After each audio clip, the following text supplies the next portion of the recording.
Imagine facing a predator and your only defense is to unleash a chemical explosion. The Bombardier Beetle does exactly that.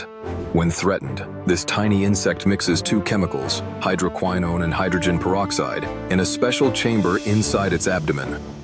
The reaction creates a boiling, noxious spray that reaches nearly 100 degrees. With a loud popping sound, the beetle fires this hot spray at its attacker, causing pain and confusion. This explosive defense is so effective, most predators quickly learn to avoid this remarkable beetle.